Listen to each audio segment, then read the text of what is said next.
Hey everybody, this is Travis from TT3, tearing the motor off this Bullet MT 3.0 today. I had some problems with it yesterday and got a little bit of a fuel leak coming from the low speed needle. We're going to tear it all apart and show you how it's done, and we're going to tear the needles out of the carb and clean it all up and change some O-rings. So I hope you enjoy it. I hope it helps you out, and here we go. So we're going to start by removing the body.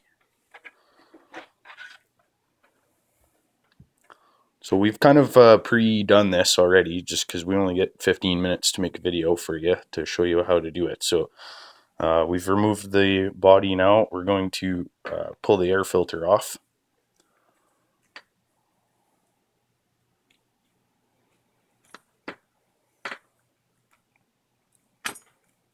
All right, we've pre-loosened the bolts on this heatsink here, so you can go ahead and remove that. Now you want to kind of try and keep that head on there with the glow plug in it. You want to keep that on there for a while, just so you don't get any dirt or anything in there. It will just fall off, so kind of be careful with that. Now next you'll see these two little screws in the back here on the side of the block. You're going to have to remove those to get the exhaust off. And you can go ahead and pull the exhaust off there, Travis. So there's those two screws there and one up front there holding the exhaust on. Pretty straightforward. So now you can see you somewhat have access to those two bolts down there. Now to get those two exhaust screws out, we had to remove this plastic cover here. So go ahead and just pull that out of the way. And that's how we got those two screws off, was just to take that off and move it out of the way. And we went ahead and unscrewed the engine bolts. As you can see down there, there's two on each side. So we went and unscrewed those. No, don't remove that yet though. Also what we did was pop the servo off of the low speed needle. Just simple screwdriver or whatever you can kind of get underneath it. Nothing too pokey, just to pop that ball off of there. And you should be able to remove the fuel line off of the carburetor, right as you can see here. We haven't done that yet, so just go ahead and pull it off with your fingernail. Okay, so he's popped that off there now. You can see everything's off, so that should be able to just lift the motor right out of here now. Oh, there we go. Just took a little bit of fiddling, no big deal. So there you have the engine off of a HPI Bullet MT 3.0. This one's just a pull start, no spin start on that yet. There's also a gasket right on here. You don't want to bend or lose that. Make sure you keep all your screws in place as you're going through this process. And you know what, you guys, actually we're going to go ahead and pull this gasket off here so it doesn't get ruined.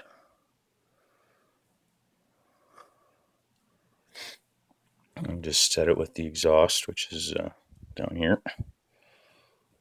Just set that out of the way.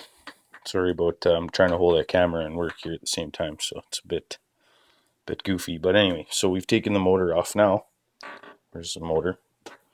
What we're going to do for now is just set this truck off to the side, out of the way.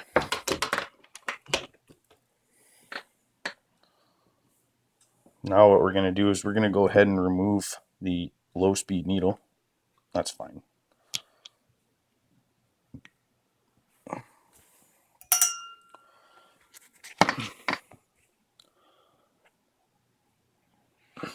I believe this is where it was leaking from, either being an O-ring or this booty that covers it might have a crack in it of some sort.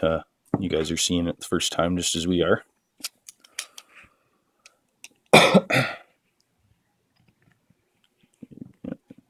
Just go ahead and unscrew that needle all the way, and you may need a pair of pliers or something just to pull it out. There is O-rings on it. We're about to find out here.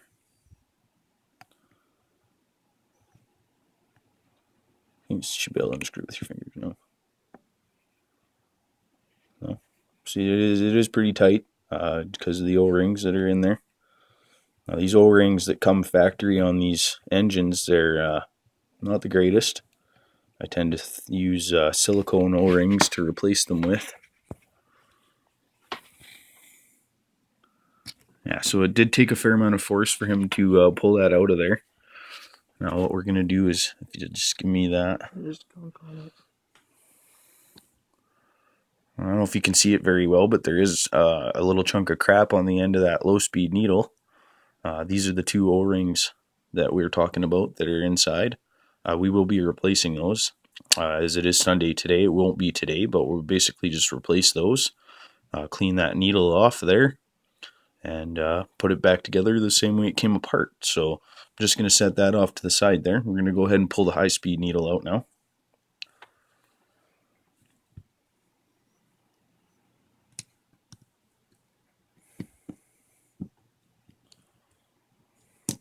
This is the same thing. You might have to get a pair of pliers or something like that just to pull it out if you're finding it very hard, or if you've got big fat fingers or something like that, then you're going to have a bit of an issue getting these needles out. So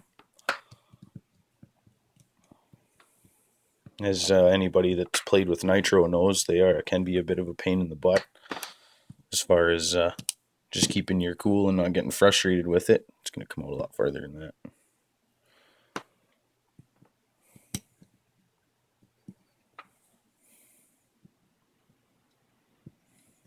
Okay, so this was being a pain in the butt, so what you're going to want to do is get a pair of pliers. I believe they're in that little toolbox over there. So you see what's happening here is it's only coming out that far, so it's done threading, but as far as getting your fingers on there to actually get enough force to pull it out is Try and compromise. almost impossible.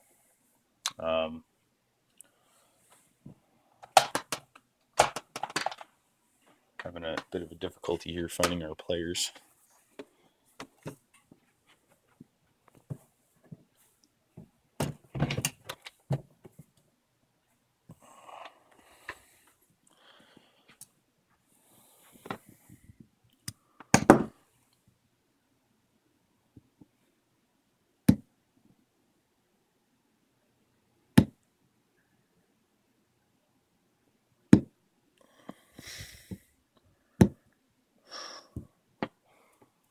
Oh crap.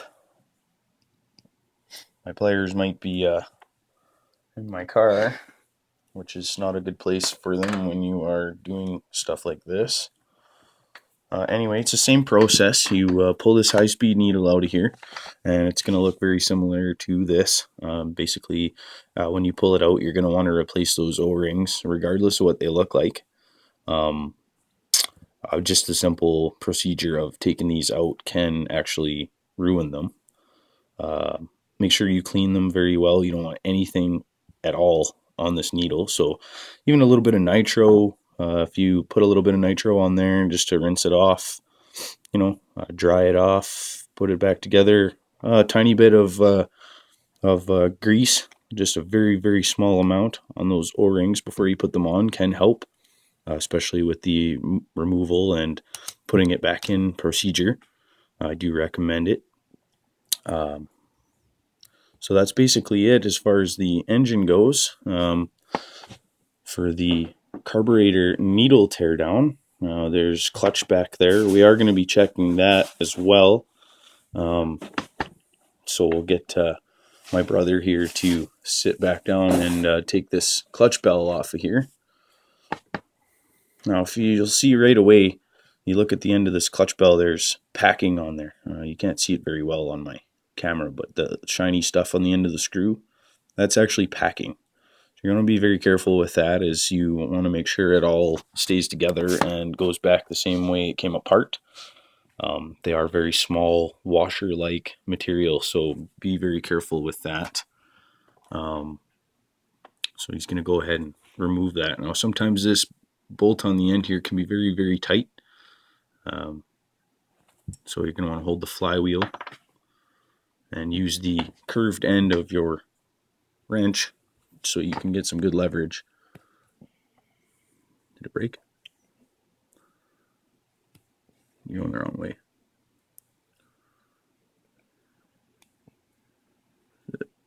strip it. So, as you can see, it is extremely tight.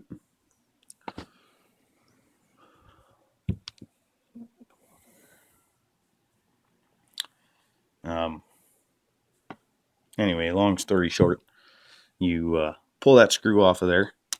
And like I said, make sure you keep all your packing together. Even put it back on the screw the way it sits on there, just so you don't lose any of it or get it mixed up. Underneath here, there's going to be 3 clutch shoes with springs. We'll do another video maybe tomorrow or something for the clutch teardown. I hope this helps you at all in any way. You will have major tuning problems. If you get any leaks in your low-speed needle or anything, you'll get gunk around stuff. You can see very well, but all the crap around in here and all that stuff is indicative of something leaking. You should not have oily crap around your carburetor. It should remain clean. These boots here, they frequently break or get cuts in them, stuff like that. Happens all the time. As far as these little O-rings on the needles, again, very replaced item. You'll do it lots, especially if you run your nitro lots. Again, make sure you don't get any dirt or crap in your intake holes or your exhaust outtake. Make sure you kind of try and keep the head on so as to keep dirt and crap out of there. And I hope this helps everybody, and thanks for watching.